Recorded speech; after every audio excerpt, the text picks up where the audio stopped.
Iaitu surah Hud ni Allah Subhanahu wa taala nak rayakkan kepada kita kata ayat Tuhan ni ialah ayat yang boleh kita faham.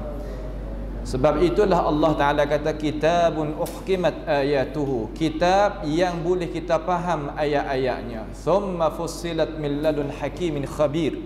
Kemudian keterangan pula daripada Tuhan yang maha bijaksana lagi mengetahui sekalian perkara. Kemudian Allah Subhanahu wa taala mengiringi nuktah yang kedua, alla ta'budu illallah, supaya kita tadi itu tak mengibadatkan malaikat kepada Allah Subhanahu wa taala, dan Nabi sallallahu alaihi wasallam terhadap kita iaitu orang yang mari beri berita gembira bagi orang yang taat dan beri perkara yang mengeri bagi orang yang derhaka terhadap ajaran Allah Subhanahu wa taala. Kemudian Allah Subhanahu wa taala mengiringi supaya kita tu minta ampun.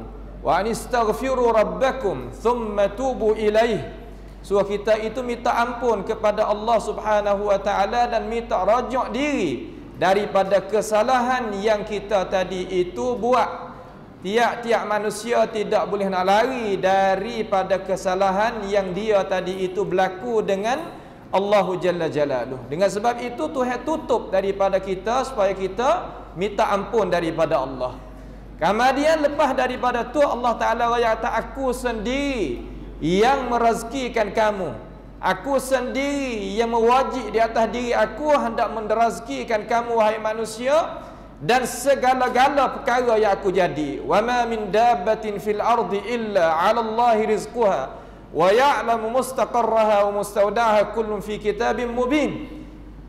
Tuhan raya kata di atas Allah tidak ada perkara yang jalan mengakak ke muka bumi ni, maksudnya kita manusia, dan perkara-perkara yang lain lagi malaikat Allah Ta'ala tadi itu merezekikan dia. Dan Tuhan tahu tempat kediaman kita di mana dan tempat kesudahan kita di mana. Kemudian Allah Ta'ala raya pula bagi mereka yang duduk di atas dunia ni, ada mereka yang kandak kepada dunia, tak mau pada akhirat. Maka orang umpama tu Allah Ta'ala kata man kana yuridul hayatad dunya wa zinataha nuwaffi ilaihim a'malahum fiha wa hum fiha la yubkhasun. Mana kata orang nak kepada hidup pada dunia, Tuhan nak ui. Dan hiasan dunia ambillah, tak ada masalah gapo.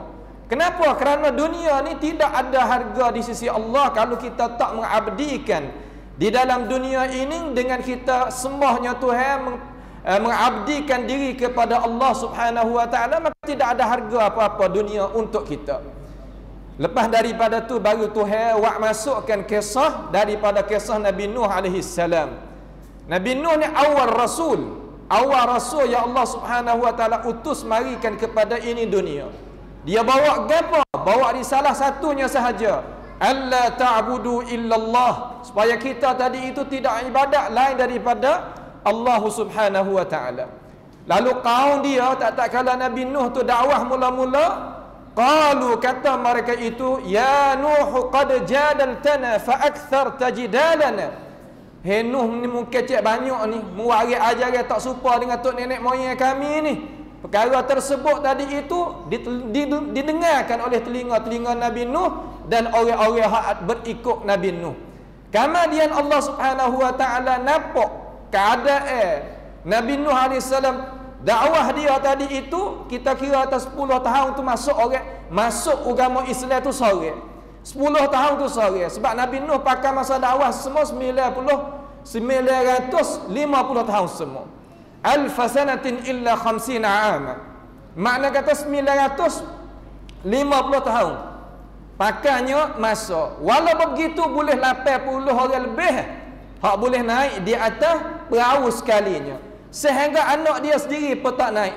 Sehingga Nabi Nuh AS tak kala air itu tubik daripada bumi dan mari daripada langit, dia panggil, ya bunayyarkam ma'ana wa la takum ma'al kafirin. Hei anak, mari duduklah sekali dengan ayah, jangan duduk dengan orang tak beriman ni. Qala sa'awi ila jabali ya'simuni minal ma'. Anak dia kata, tak apa ayah, aku nak lari naik atas bukit pas di sana, selamatlah aku. Maka Nabi Nuh kata, qala la 'asimal yaum.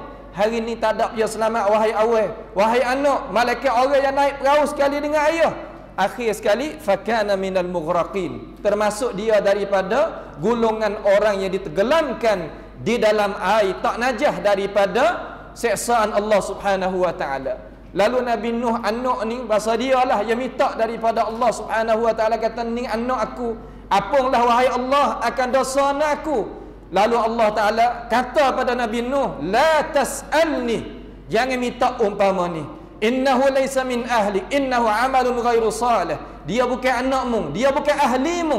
Itu perkara nak kita faham, kata kalaulah ibu bapa sekalipun, satu darah sekalipun, tapi lain agama, tidak boleh, walaupun anak Nabi pun, walaupun anak Rasul, tak boleh nak tolong gapo-gapo. Setelah daripada tu Allah Subhanahu wa taala rayak pula kaum Samud. Kaum Samud dengan Nabi Saleh alaihi salam. Kaum Samud ni dia bangga, kata dia itu gagah dan sebagainya. Lalu Allah Subhanahu wa taala suruh Nabi Saleh serukan kepada mereka, ya qaumi ibudullaha ma lakum min ilahin ghairuh. Hei kaum, ibadatlah kamu kepada Allah Subhanahu wa taala, tidak ada Tuhan yang sebenar melainkan Allah Jalla Jalaluh. Kama dia lepas daripada kaum Nabi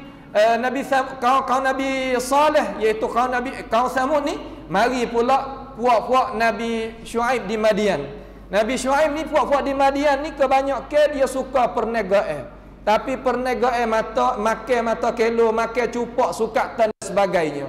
Lalu Allah Subhanahu wa taala hatanya Nabi Syuaib alaihi salam mari rayak kepada mereka, ya qaumi ibudullaha ma lakum min ilahin ghairuh wa la tanqusul mikyala wal mizan.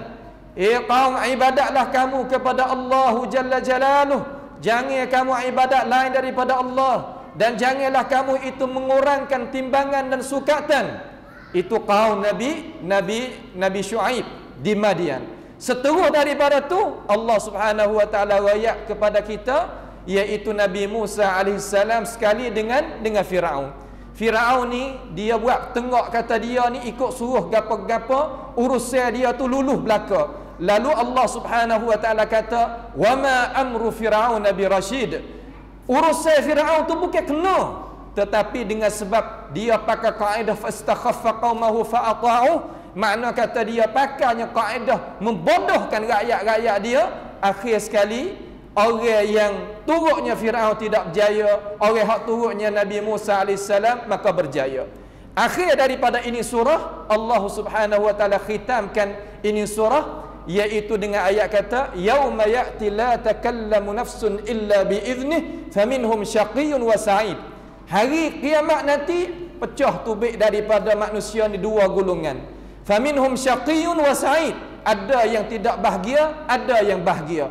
Fa ammal ladzina su'idu fa fil jannah, orang bahagia di dalam syurga Allah Subhanahu wa taala. Wa ammal ladzina syaqu fa fin nar, orang tak bahagia di dalam api neraka. Akhir yang sebenarnya Allah taala suruh kita itu, wa aqimis salata tarafayn nahari wa zulafan minal lail innal hasanati yudhhibna as-sayyi'at dzalika dzikra lidz-dzakirin wasbir fa innallaha la yudhi'u ajral muhsinin. Itu sebagai khitam bagi surah kita jaga semaya 5 waktu.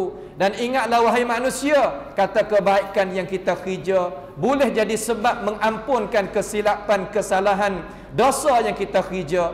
Dan ingatlah, kata kita duduk dalam agama, pasti kita kena bersabar sehingga kita berjumpa dengan Allah Subhanahu wa taala. Itulah jalan yang berjaya kita hidup di atas dunia yang sementara. Aqulu qawli hadza wa astaghfirullah li wa lakum wa sallallahu wa sallama wa barak ala nabiyyina Muhammad wa ala alihi wa sahbihi wa sallam.